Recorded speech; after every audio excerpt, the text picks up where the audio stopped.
Welcome to Business Books and Company. Every month, we read the best business books. Read with us so you can become a better investor, manager, or entrepreneur. This month, we read the 1997 book, Only the Paranoid Survive by Andy Grove. Grove was the longtime storied CEO of Intel, and his 1983 book, High Output Management, was the topic of our first episode of Business Books and Company. Only the Paranoid Survive is about strategic inflection points in a business. Grove explains how to detect these events, how to respond to them, and he recites some war stories about some of the strategic inflection points that Intel faced and some throughout the rest of the computer industry. But before we get to the book, let's introduce ourselves. I'm David Short. I'm a product manager and former management consultant. Hey, my name is Molson Hart. I run a toy company and a litigation financing business.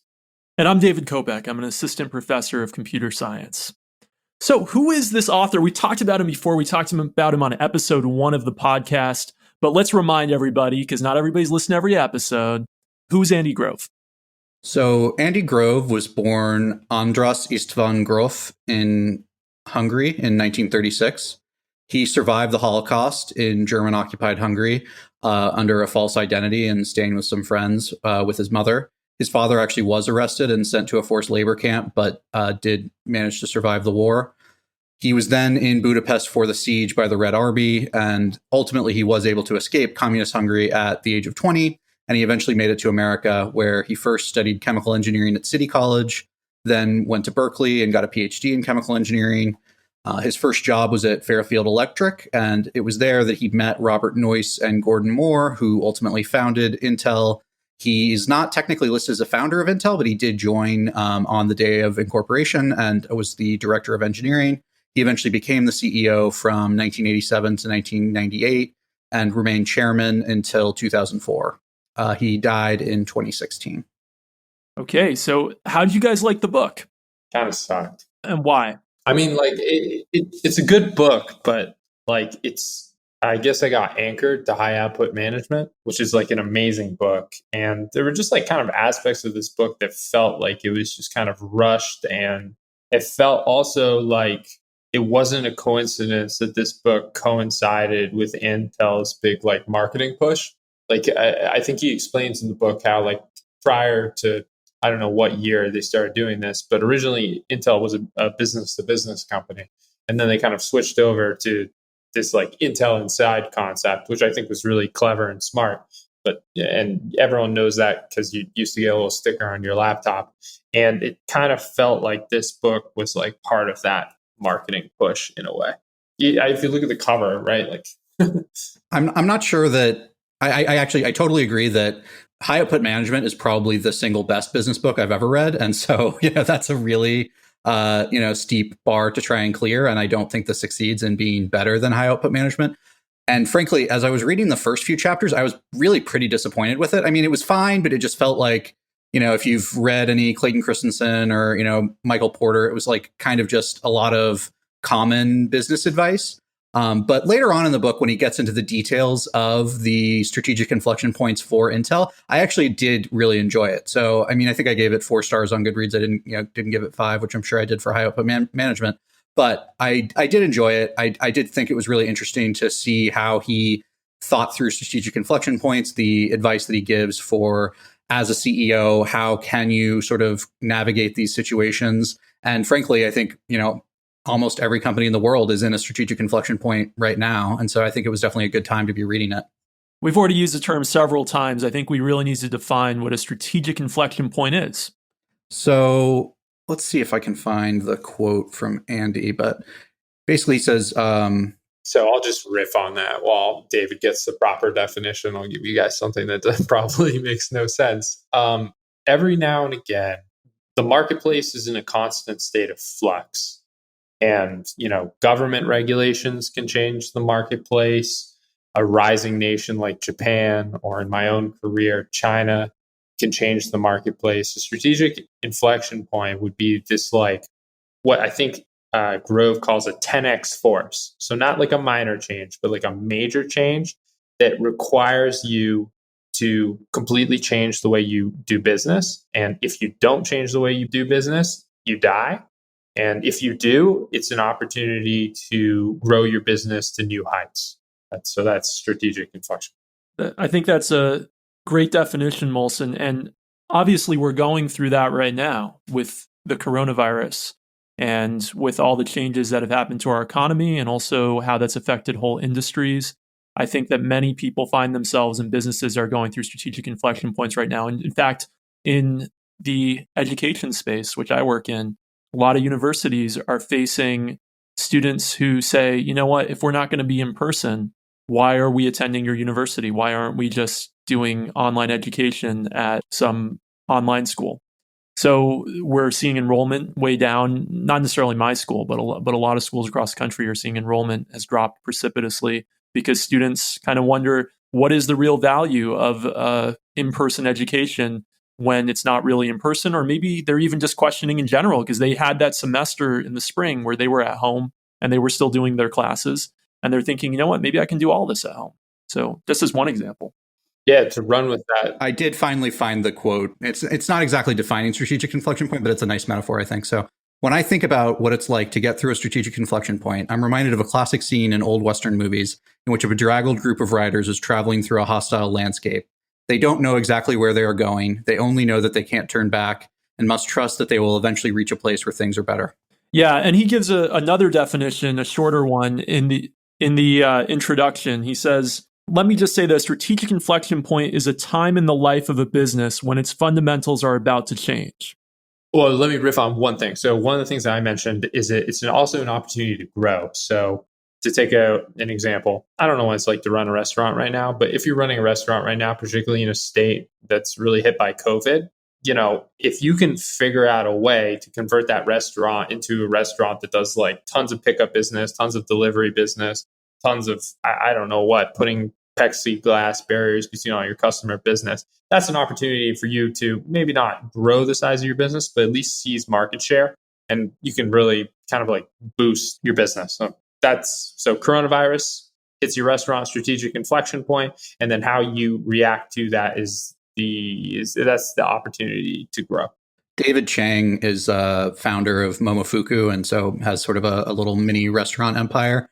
And I've been listening to his podcast and whatever, following him on Instagram and stuff like that. And his company, he says, he's now decided that in 5 years, restaurant revenue needs to be, I think he said, less than 1/3 of their total revenue. Right now, I think it's probably like 95% or something like that. And so they've moved into CPG.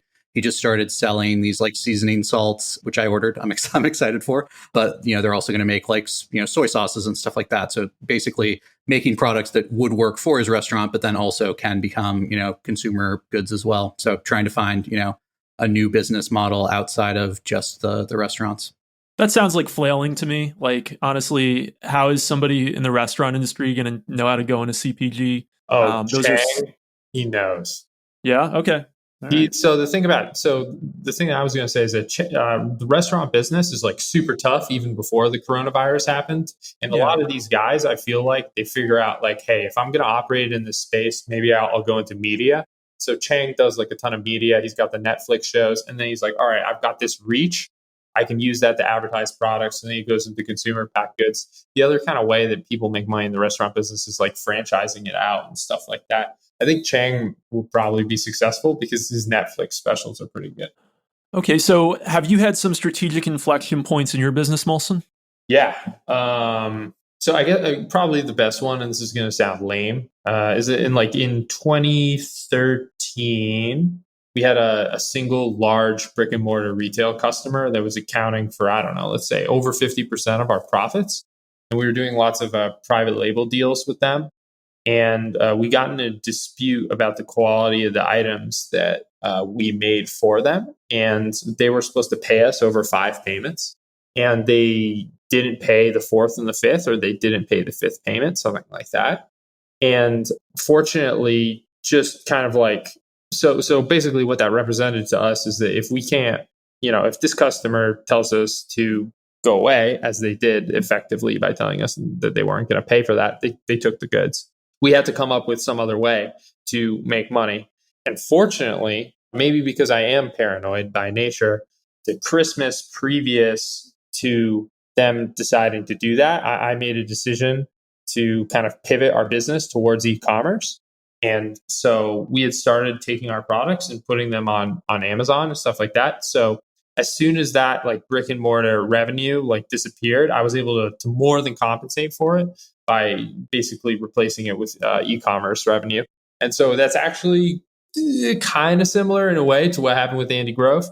I'm going through another inflection point, which I can talk about later in my own business. But so Andy Grove, correct me if I'm wrong, Intel was making all of its money off of memories. And then Japanese came in, and through some combination of amazing Japanese like competence and skill and possibly government subsidies, the Japanese started beating Intel on price and on quality. And so Grove and Intel had to pivot. That's right. Yep. And they pivoted to memories. So rather than pivoting, they pivoted to microprocessors. Microprocessors, not memories. My bad. Rather than pivoting distribution model, they had to they pivoted basically product lines or category. Yeah, that's right. Yeah, and at the time, I believe they'd had a small group that was working on the processors, but it was I think he said it was like less than 5% of their revenue or something like that. And so he basically decided to shut down 95% of their revenue and double down or 10x down on a tiny portion of their business. But it was something that he saw a future for because of the personal computer revolution that was about to happen. And so it was kind of a combination of, I think, luck and skill there, that like there were tidal forces that were changing, and Intel was positioned itself to succeed as the PC revolution took over. Yeah, I mean, he made it sound like this was, such great foresight or such a great move, but it was pretty obvious, really, when you look at the timelines. So he said that happened in the mid 80s, right? They came out with their first microprocessor, the Intel 4004, in the early 1970s, and they already had secured the IBM PC, which came out in 1981 with the Intel 8088. And so by the time we're in the mid 80s, the PC industry is becoming totally dependent on their microprocessors. They still, by volume, might be selling a lot more memory chips than they are microprocessors, but it was pretty obvious by then that their microprocessors were going to drive the PC industry going forward. So, I think it makes for a great story, but you didn't need to be a rocket scientist to see that their microprocessors were going to be at the forefront of their future business in the mid 1980s. I think that's a good point, but what Grove says a lot, and I think actually is very true, is that you don't necessarily have to be a genius to see a lot of these things, but that it's really hard to fight against the momentum of what's worked in the past. That as the leader of a company, people try to hide from you that they're struggling. Like people, want to sugarcoat the way that things really are a lot of the time. And it's, very difficult. And he basically says a lot of times you have to bring in a new CEO to do these kinds of changes, because the old CEO, even though he might be capable of executing that vision, he can't really do it because it's not what he thinks the business is, and it's not what the business has grown into around him. Right. It takes a lot of guts to like cut your biggest revenue driver, or at least like de-emphasize it and move investment to something that's not your biggest revenue driver. And I think, one interesting thing, he talks a bit about Next in the book, and Next was Steve Jobs' company between his two stints at Apple. And then when Steve Jobs and Andy Grove were actually like quite good friends, a lot of people don't know that, even though Apple didn't use Intel microprocessors. Intel was one of the early investors, some Intel people in Apple. But anyway, Andy Grove and Steve Jobs had like a lifetime friendship. And he like really learned the lessons of this book. He actually is quoted on the back saying what a great book it is. But when he came back to Apple in 97, he cut like so many of their old business lines that were definitely revenue drivers, but they were just so like not where the business was going in the future, that he really streamlined and took the strategic inflection point of the internet and said, okay, we have to steer the whole business around this digital hub strategy of the PC, in that case, the Macintosh, being the digital hub for your home use of digital devices that then are connected to the internet. So like, I think there's some really nice, like kind of, if you're a person who's a fan of Apple history, like you can really see how when this book came out in 97, like Steve Jobs was following that advice in 97. All right. So one critique I want to make about, basically, I think these strategic inflection points are a lot murkier and more difficult to pull off in the moment than they are in retrospect. So like in retrospect, you can be like, oh, look, PC revolution, that's obviously going to happen. But in the mid 80s, how sure could you really be that everyone in the United States was going to have a computer in their home? And I think to illustrate that point, I could tell you right now that my business is in the midst of a strategic inflection point. And it's like, well, what am I supposed to do? Like, where am I supposed to go? It's not totally clear. And if I obviously I know more about my own business than you guys, but on the flip side, like Andy Grove says, and like David Short just said, sometimes you need to bring in a new CEO. So I don't know if you'd be interested, but I could explain to you the difficulties we're having, the strategic inflection point we're suffering from. And you could tell me as a new CEO what's obvious, what we should do. I don't know. Yeah, tell us. All right. So we are getting killed by competition from China. So basically the factories that we used to purchase from in China, some of our own suppliers have literally just been like, oh, this Mike guy, Molson, whatever, he's making so much money on this product. We don't even need him. We'll just bypass him and go direct to the US market ourselves, and we'll just sell our products on Amazon. So literally in the past couple of months, one of our suppliers he just copied all of our images, did a whole bunch of nasty stuff, and he's selling against us. And he hasn't left us with enough time to even find another supplier. What am I supposed to do? This is happening with all my suppliers. Well, what am I supposed to do with my business? Wow, I wish I had the answer for you. That's I mean, you have you have another company, Molson, where you sue people for IP infringement, right? Yeah, that's true. And this dude's going to get sued. Hopefully he doesn't listen to this episode. But, like, is that the strategy? Is the strategy for me to just like sue everybody? I mean, what if someone manages to copy our products without infringing on our intellectual property? I can't just like start frivolous lawsuits. Like, how am I supposed to reorient my business? Or is my business just supposed to die? Like, it's like maybe if Intel didn't have that microprocessor business line, like, are they just done? Well, correct me if I'm wrong, but you've had several hit products over the years, over the course of now almost a decade, right? And you've kind of gone from hit product to hit product, but you've been willing to move on at points, right? Like Kickbow was your first thing, right? And you moved on from Kickbow to like Goodminton, right? Yeah. And then you moved on from Goodminton and Brainflakes, right? And so like each time you've had to find a new product, and you have to be like something a new wave that'll last you for a few years. And you might be at the end of the wave of Brainflakes because of the copycats. And do you have that pipeline? Like, do you have another product that you could start really getting excited about and pushing? We don't have a new product. While that supplier thing that I described, that's actually happening to Goodminton, which is a racket game, but it has happened to Brainflakes in the past. I have something in mind, and we've started to test it, and things are good, but just a really challenging situation. And challenging situation because we have the warehouse, we have these, my employees are committed to selling physical products and to selling these products. We've staked our reputation on that, and it's really hard to pivot. I mean, we're going to do it, or we're going to try, but it's tough.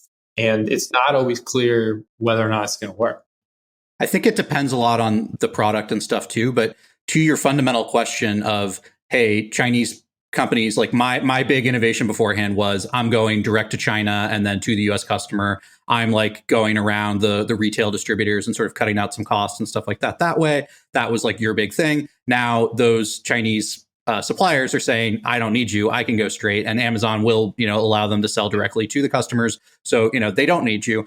That is a strategic inflection point, and that is going to affect any additional product that Chinese manufacturers can create. So I would say the other option is there something that can be uniquely Viahart, uniquely American? Yeah. I think a made in American product might be the next, positioning for you to go after.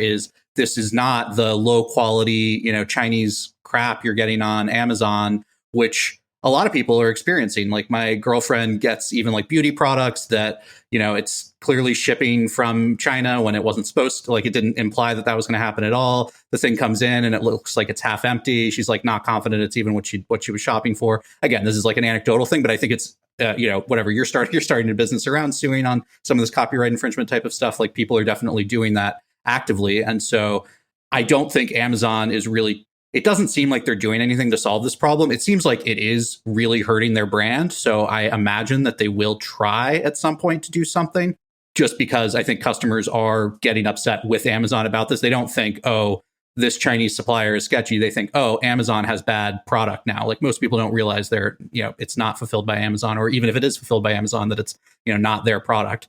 When I think about your business, I think about it a little bit differently than sometimes you describe it, Molson. Like you often describe it as, manufacturing business where you're manufacturing stuff in China and bringing it direct to consumers in the United States. Two previous exposures I've had to reading about the toy industry. One was Tom Kalinske, who used to be high up at Mattel and then was at Sega in the 90s. And another was an episode of the show The Prophet, where he went to like an old school toy company or whatever and tried to revamp it. In both cases, the companies were described as basically fashion companies, like that, that there's trends that come and go. And every year they had to be coming out with new toys and different kinds of toys. And it seems like you're more thinking about like, how can I deliver the products that have been working before successfully the next season, instead of always thinking about what is the next trend, what is the next fashion. I don't know. That's how it seems to me sometimes with you. But I could be wrong, and maybe you're spending tons of your time. But I would think that in the toy business, you'd be spending like 50+% of your time thinking about what's the next product instead of trying to defend the last one, or how do I change the last product a little bit to make it a little different for next season. It's hard, right? Kind of like it was hard in the book. It's hard to take this money pile or whatever and then be like, you know what, I'm not going to focus on that. I'm just going to focus on the new thing in the hope that it works. It can be tough. But I think my point is like kind of illustrative. You guys kind of see what I mean, right? So it's not clear whether or not I'm going to survive. And like on a numbers basis, it wasn't really, I mean, in retrospect, microprocessors, PC revolution is happening. But like David Short said, it was only 5% of their business. And on 5% of the business, unless that starts growing like a rocket, it's hard to support all the employees. So there are all sorts of psychological forces that make it really difficult to pull one of these bad boys off, especially when you're a big company. I found a quote from the book that will perhaps be inspiring to you, Molson. I guess you just read it too. But when is the time right?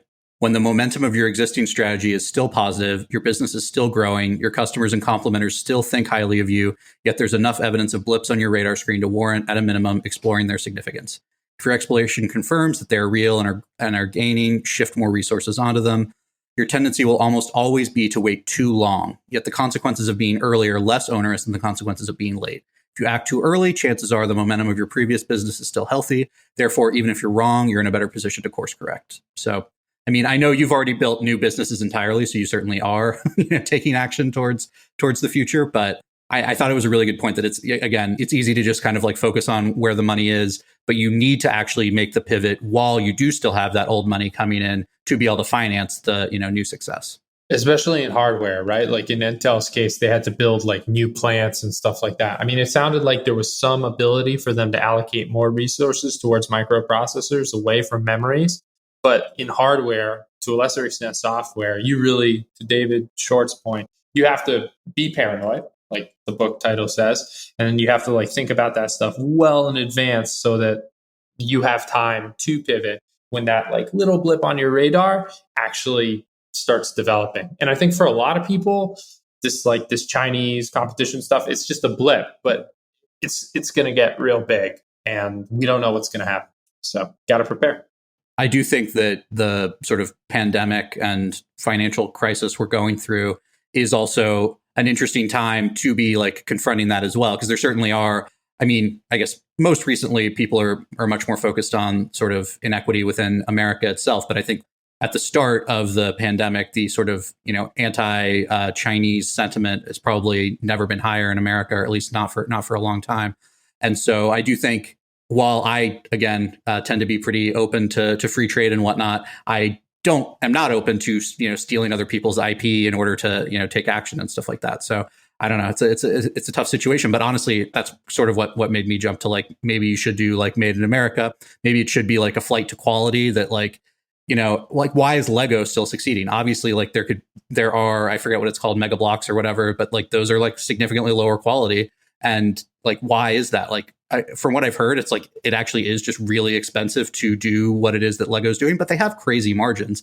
So, I mean, why have they continued to succeed from, the Netherlands? Lego prices are ridiculous. Lego's so seasonal though, right? When I was a kid, I was really into Lego, and every year I wanted to get like these new sets, and they'd be advertised to me with different kinds of space sets and different kinds of like, medieval sets and stuff like that.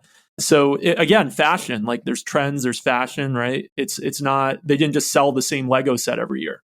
I do think that's something you can do with brain flakes that a Chinese competitor would have more difficulty doing. Now, they can still rip you off every time you do it, but knowing what American children are likely to want to build and having designs and stuff that are focused on, what's trending and interesting in the country is something that like a Chinese manufacturer is not going to be able to do themselves. But again, if once you've given it to them to create for you, then they can just, take those same images.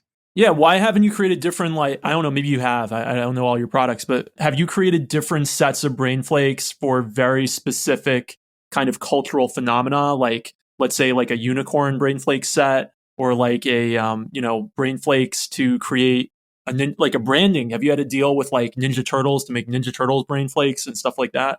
No Ninja Turtles brain flakes, but yeah, we've released extra sets, and we've done a couple of creative things that fortunately so far our competition hasn't realized is as important as I think they are.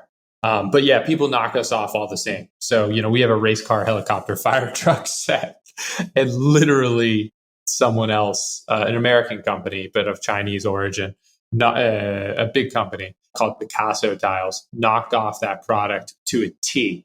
So we show you how to build a race car, fire truck, and a helicopter, right? They didn't just offer a set that helps you build those three things. Their instructions and everything are exactly the same as ours.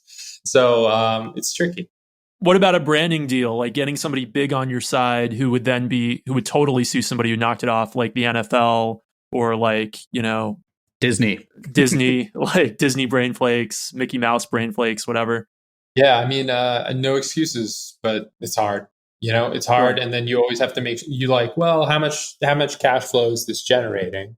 And then you're like, well, how much is the endorsement going to cost? How much cash flow is our sales going to go up from the endorsement? In order to support the sales from that endorsement, do I have enough cash to support the inventory? So the next thing you know, you're like, and then what if it doesn't work? And you're like, oh, so it's hard. But we have a strategy. We're executing on it, and I think it'll be successful. And when it is, it'll look obvious in retrospect. Okay, cool. Yeah. What were some interesting strategic inflection points that were gone over in the book? So he told the one about Intel, obviously, switching from memory to microprocessors. He also speaks about some other companies. What were some of the ones that both of you found the most interesting? Did he mention Next as Yes. one? For having to switch from making physical box computers to solely an operating system, which then got them purchased by Apple? Yeah. He only told kind of part of the story, so he didn't even tell the part of the story about them being purchased by Apple. But that was a good one, right? So Next was Steve Jobs' company between his two stints at Apple, besides Pixar, where they were building computers, really high-end computers with a really, really advanced operating system called Next Step. And they weren't selling a lot of the computers. They were selling tens of thousands, not hundreds of thousands or millions of the computers. And they had invested a ton in the hardware, in the design of the hardware and having their own automated factory. And it took too long for them to realize, wow, our golden goose really could be the operating system, because the operating system was like 20 years ahead of its time. It's still what iOS and macOS today is based on. It's still based on that operating system Next Step. So it was way ahead of its time. But it took a while to say, you know what, we got to be brave enough to ditch the hardware and just totally focus on the software. And when they finally did, they got bought by Apple a couple of years after they switched to software only. And then that's how Next Step became the basis of modern Apple. Apple getting wrecked by Windows, their idea was going a vertically integrated computer versus the Windows model, which you'll explain to me much better than I could ever. Yeah, he goes into that in a lot of detail, but ironically, it doesn't make that much sense when you look at it from 2020. When you look at it in 97, it made a ton of sense because Apple was on the brink of bankruptcy in 97. But basically, Windows is a horizontal model, right? Each of the individual manufacturers make their own PCs and Microsoft sells them the operating system. Apple was a fully integrated model, right? They manufacture both the computer, the Macintosh, and the operating system for it, Mac OS, right? And now they've announced they're even going to start making the chips. So. Right, they're going to even start making the chips. So they were getting decimated by this strategy in the 90s, but it turns out for smartphones, the fully vertically integrated situation actually makes a ton of sense because you can actually get some synergies there between hardware and software that when two different companies are making the hardware versus the software, you don't get the same nice interplay. Although Android has succeeded more than Apple in terms of global market share, but in terms of profitability, it's basically all going to Apple and I guess Samsung a little bit. Yeah, Apple makes 90% of the profits in the smartphone market. So one interesting thing is actually companies have been going the other way. Companies have been now in the computer industry been going back towards vertically integrated. So for example, Microsoft now makes its own hardware. You buy a Surface Book, that's Microsoft hardware running a Microsoft operating system. Google has tried to make its own hardware. It's never been very successful. It sells its Pixel phones, it sells its own version of the Chromebook, but it's never been super successful doing that. But Apple has been extremely successful, obviously, in the last 20 years with a fully vertically integrated strategy. So if we were reading this book today, you would kind of have to, you have to revise a little bit of that. But I would argue that this stuff kind of comes in cycles, right? So let's say you have a player in the market that is fully vertically integrated and you want to compete with them because it's a big market or something like that, right?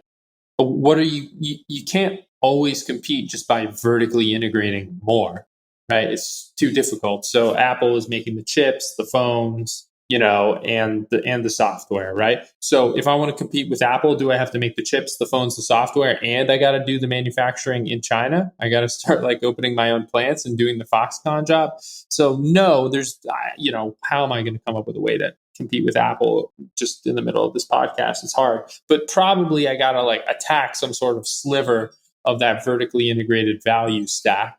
Whereas on the flip side, right, if you have a horizontally dominant player like Microsoft, probably the only way to compete with them, or one of the best ways to compete with them, sorry about my phone, is to vertically integrate. And that's kind of what vertically integrate, but to that last book, do something totally different at the same time too, which is what Apple has done. You brought up a great point, which is that they're vertically integrated in terms of design, but not in terms of manufacturing. So Foxconn manufactures a lot of Apple's products. Honhai manufactures a lot of Apple's products. And even the chips, Apple designs the chips, but Taiwan Semiconductor actually manufactures the chips, like their microprocessors. So they're totally vertically integrated in terms of design. They design every bit of the software, they design every bit of the hardware, they design the microprocessors, and et cetera. But they don't actually do the physical labor of building them. They contract that out to other companies. So they're not vertically integrated in the way that we would traditionally say, let's say a 60s conglomerate might be. I think Xiaomi is probably the most interesting potential Apple attacker right now. And basically what they've decided to do is one, go after a completely different market, and two, focus on open. So they have their own stores that are very branded and look like it's all Xiaomi, but those are all created by different companies that are paying them to be able to use the Xiaomi brand. And I think it's definitely an interesting space. I certainly don't own any Xiaomi products, but if I lived in China right now, I'm sure I would probably. Maybe I would still have an iPhone, but everything else would probably be Xiaomi. Yeah, but Xiaomi shamelessly copies Apple. They make some of their software look almost identical at points, and it's almost like that country just has a knack for that. I thought another really interesting inflection point example, just that I hadn't really thought about, why this had happened, is the shipping technology when we switched to containers.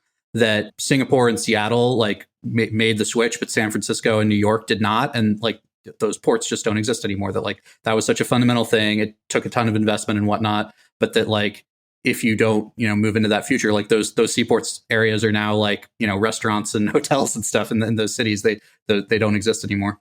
It was a big part of why LA mean, LA's got a lot going for it that San Francisco doesn't. The weather's better, but LA is like our principal West Coast port.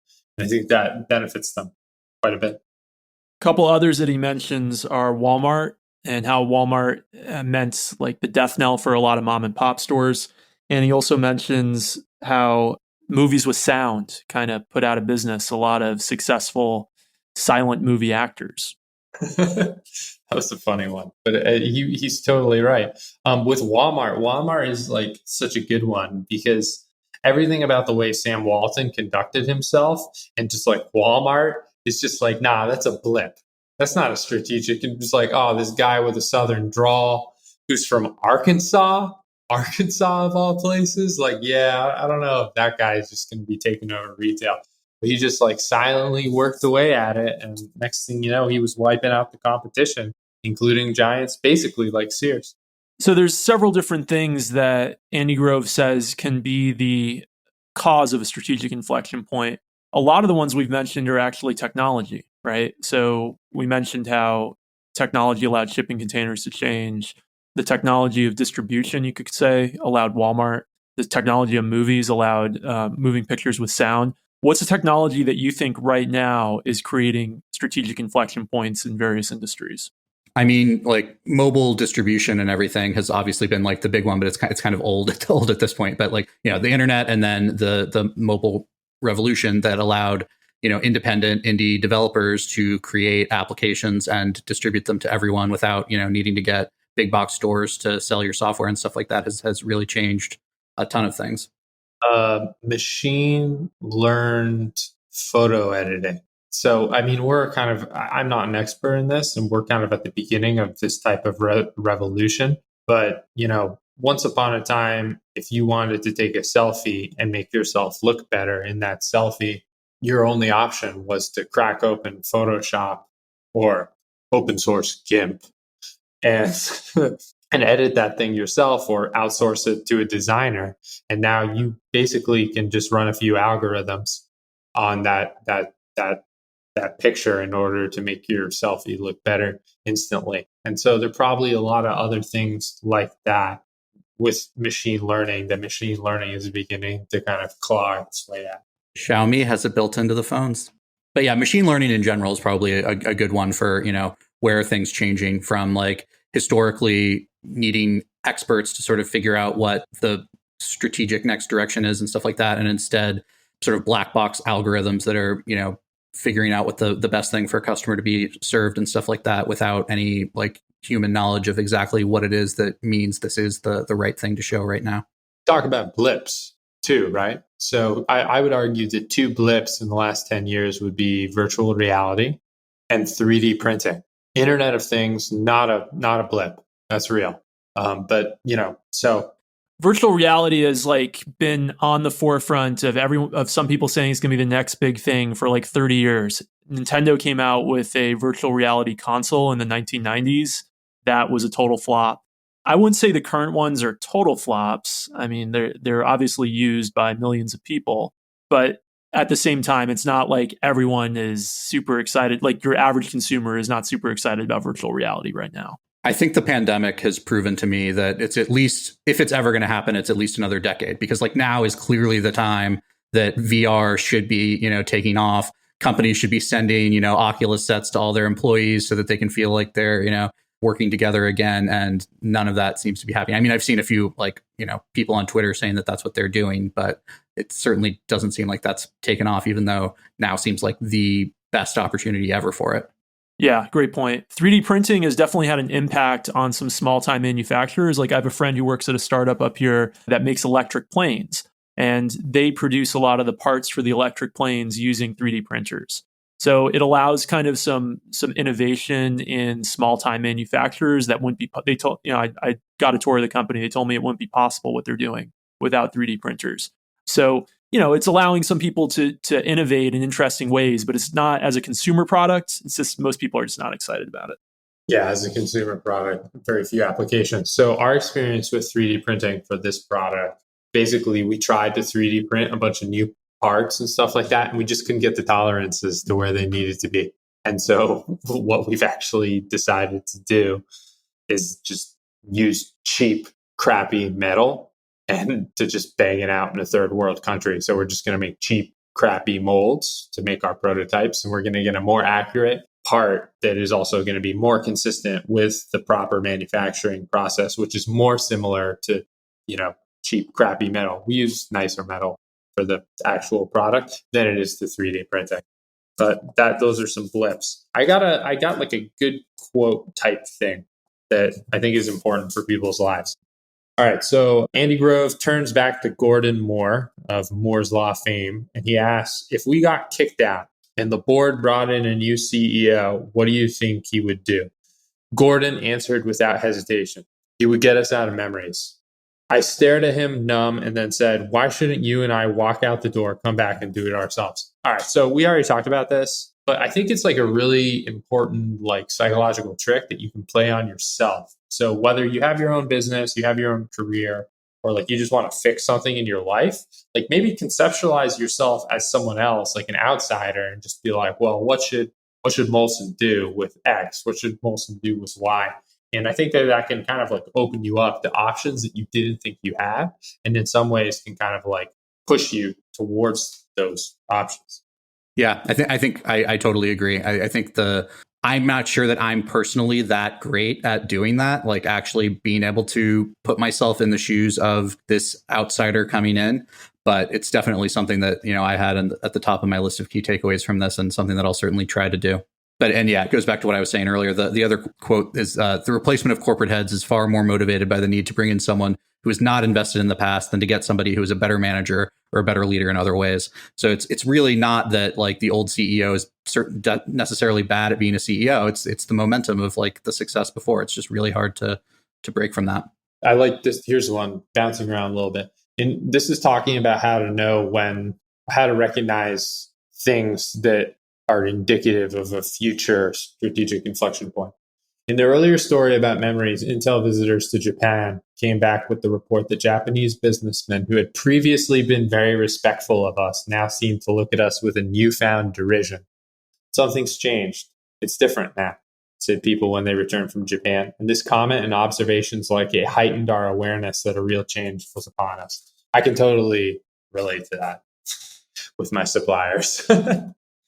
That was a big theme throughout that I don't think we've really talked about so far, which is that the CEO needs to trust the Cassandras, the middle managers who are on the front lines, that they're going to be the ones that are more likely to see these inflection points coming, because they really are talking to customers every day, or whatever. It's up in the ivory tower, you might get distance from this, and so you need to have open access to your employees and give them an opportunity to speak to you and really listen to what it is that they say. It doesn't mean they're going to be right every time, but if you keep hearing the same thing from these different middle managers, it's certainly something that you should be reflecting on, even if your direct reports are telling you it's not worth worrying about. Another thing that he recommends is that you need to get as close to the customer as possible. I think he said I forget what he was he said that Compaq, which was one of his, this wasn't about memories versus microprocessors, but he said that Compaq, and I would even get closer than this, but Compaq, which was one of his customers, was telling him that he needed to do this one type of chip over this other type of chip. And the idea was that, Compaq is in direct contact with consumers, right? Yeah. They're selling the computers and they're to them. But forget going to your brick and mortar distribution. Go get yourself into the store. Go touch and feel your actual final product. Put yourself out there. Go see your suppliers. Go try to buy your competitors' products in the market. What do you see? That's how you can get a real sense that things are changing. At the end of the book, he's talking about sort of Internet of Things and how that could be disruptive to Intel's success.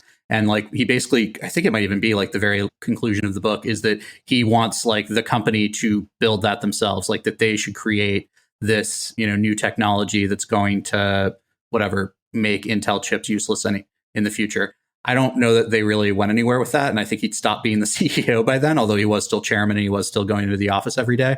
But I thought that was an interesting idea. He tries to say let's not wait for this new competition to come out of the woodwork and beat us. Let's try and be that ourselves. Yeah, that was about internet appliances, I think, right? Yeah, exactly. And he was talking about how there are these concepts that maybe we will have sort of centralized computers that are doing like the hard tasks, and there'll be these much cheaper sort of appliances that consumers will have, and it won't really have the capabilities that the current PCs do, but they'll have these other capabilities that are fine. And in some ways, that's like is happening now with mobile and whatnot. There is, and we kind of talked about that on a prior episode, in the sense of having whatever some stuff being done centralized places, and then as the software gets passed off to the customer, you don't have to have all of the processing happening on your local machine. But his point was that those were going to be slow and crappy, and that consumers never want to move back in technology, even if it is a lot cheaper. So it kind of like goes against kind of the Christensen creative disruption concept that, you can make something that's, 10x cheaper or 10x better. But like you can make something that's not as good. And if it's that much cheaper, like it just does totally change the game. His point was no one is going to use that product that's worse than what there was. No one wants a black and white TV, even though maybe it would only be $40 now, because they want the new technology. They want the future thing. And I guess to Christensen's point, it wasn't the companies that were buying mainframes that then bought the microcomputers or whatever. It was new businesses that did that. It was new things that used the new technology, and it became a larger market because of those new customers. But it probably was true that the people who had a mainframe, they needed the mainframe, and the mini computer couldn't do what they needed the mainframe for. But so much more could be done with that cheaper computer. Yeah, I mean, a lot of those internet appliances did come out in the late 90s, early 00s. Companies like Sun Microsystems, Oracle shipped internet appliances, but nobody bought them because they didn't run Windows. So even though they had a web browser and they had usually pretty weak microprocessors, and they were cheap and you could browse the web on them, people wanted to do more than just browse the web on their computer, even though browsing the web might be the majority of what they wanted to do. And so because they were limited in some way, people didn't want them. And then the other thing that happened just a few years after this book came out is that the price of PCs really shattered that $500 mark. So starting in the early 00s, you started to see sub $500 PCs. And then what's the point of buying an internet appliance for the same price when you can get a PC? What's an internet appliance? They were basically just cut down computers that ran an operating system that basically just had a web browser. And so they weren't running Windows, they weren't running Mac OS. A Chromebook, basically. It was basically the Chromebook of its time. Yeah. And there's a place for that. But back then, there was still a lot of stuff that wasn't on the web yet that you wanted to do on your computer. Nowadays, you can do a lot of things on the web that you couldn't do 20 years ago. So for example, if you want to do photo editing, right? There's great like online photo editing apps now. But in the year 2000, you want to do photo editing. You couldn't really do that on the web. You had to do that in like iPhoto or in, Adobe, whatever. So it was a different time. I remember in 2010, I actually bought an Asus like $200 laptop. And the reason that I did that was exclusively to be able to stream Netflix, because when Netflix first went live with streaming, it was on Microsoft Silverlight, and I had a Mac, and so you couldn't watch it from a Mac. So I did buy a $200. I mean, it was I guess it's technically a full laptop, but obviously it had like no real processing power and whatnot. But it really was just to be able to stream Netflix. But the key thing is it ran Windows. It did indeed. Yeah. And so these internet appliances in the late 90s, early 00s didn't run Windows. Question for you guys. I think this one's a good one. What does it say about Andy Grove and his tenure at Intel that he literally wrote the book on strategic inflection points, how to adapt to them, how you always need to be paranoid, and then Intel proceeded to bungle the next strategic inflection point, which was making chips for mobile? Absolutely. Yeah, no, it's the obvious criticism of Intel for the last like 20 years.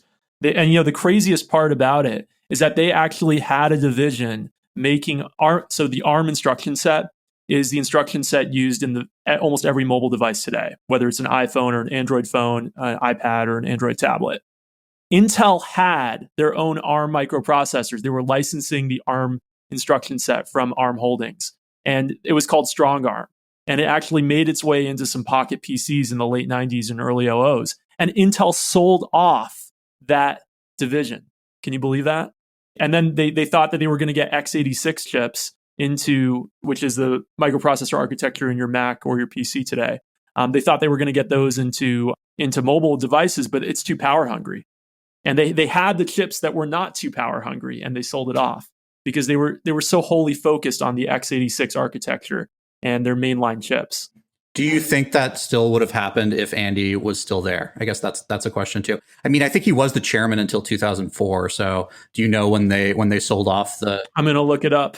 While Kopeck looks it up, so who are the big players in chip manufacturing who kind of took Intel's would-be role? Qualcomm, Broadcom, and are you talking about fabs or are you talking about design? Because those are two different things. Well, Intel was doing both, right? Intel still does both, right?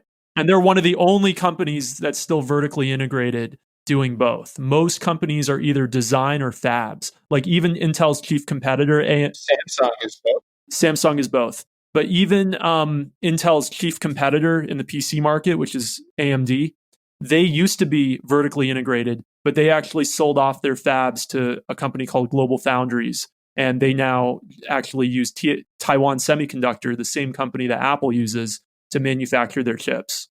Okay. So how would this have gone down, right? So the iPhone comes out, right? And then I think Grove was, why do I think this? But for some reason, I think that Grove dismissed the iPhone when it came out, kind of in a Ballmerian kind of way, Steve Ballmer. Am I wrong?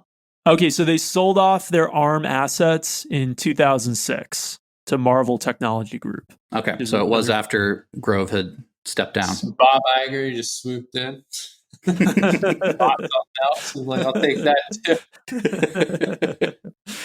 All right. So, like, why don't we break this one down? Because it's pretty weird. So the iPhone comes out, and they must have just been like, "This is going to be another Palm Pilot."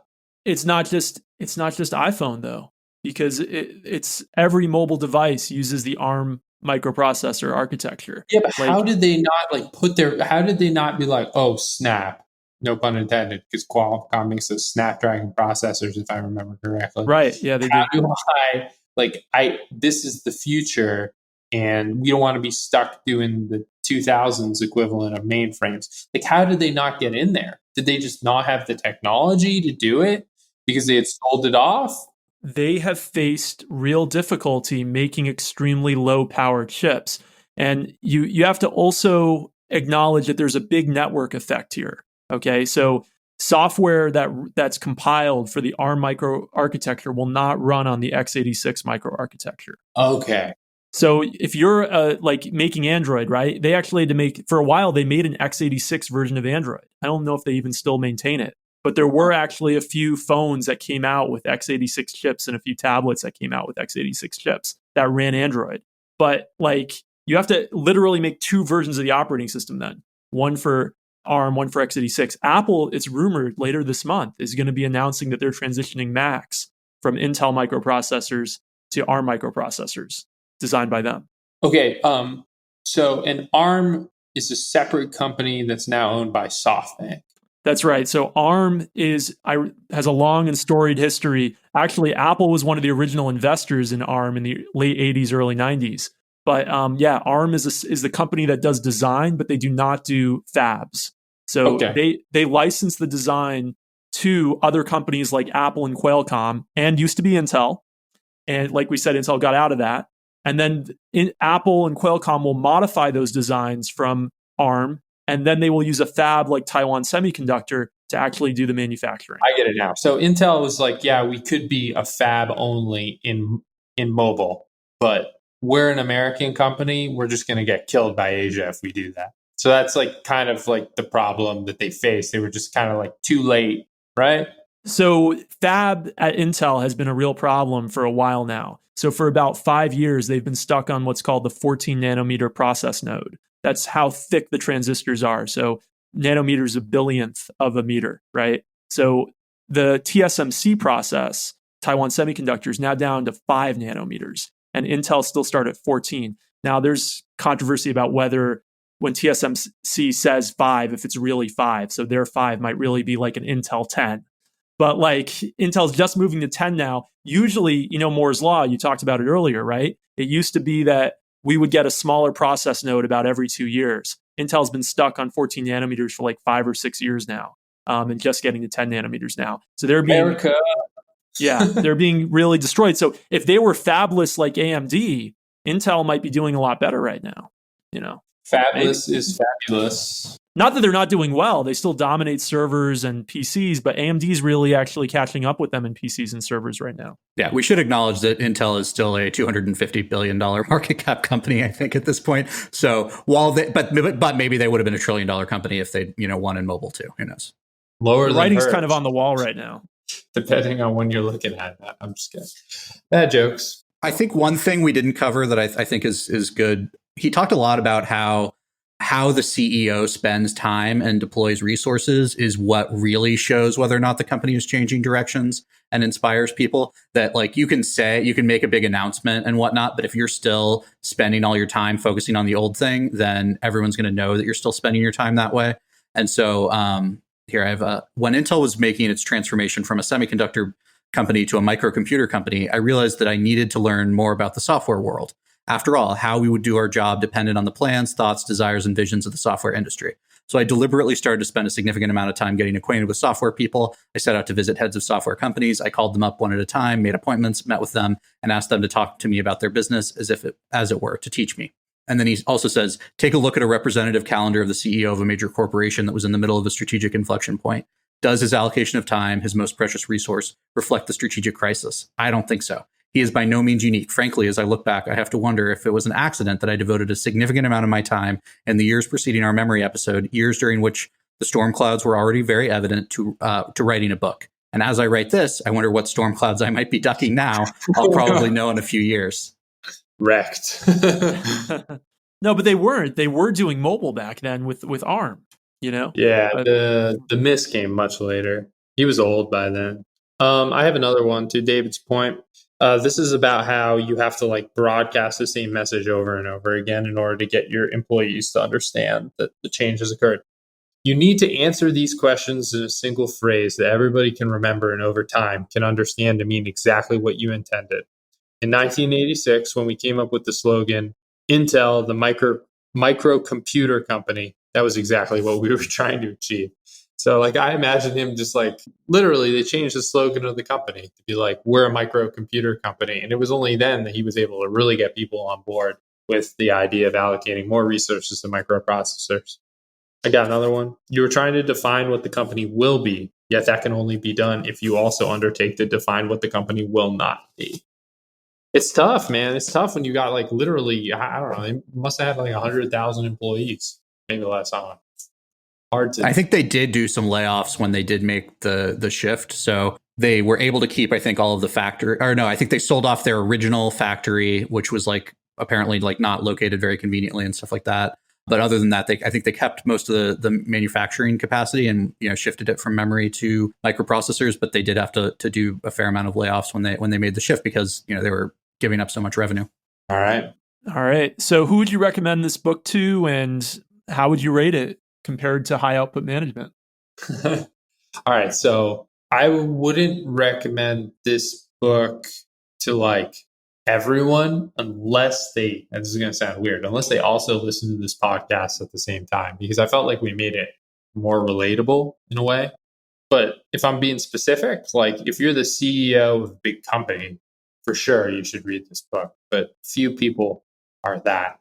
How would I rate the book? I mean, forgetting High Output Management, which is a masterpiece, I'd rate it 3 or 4 stars.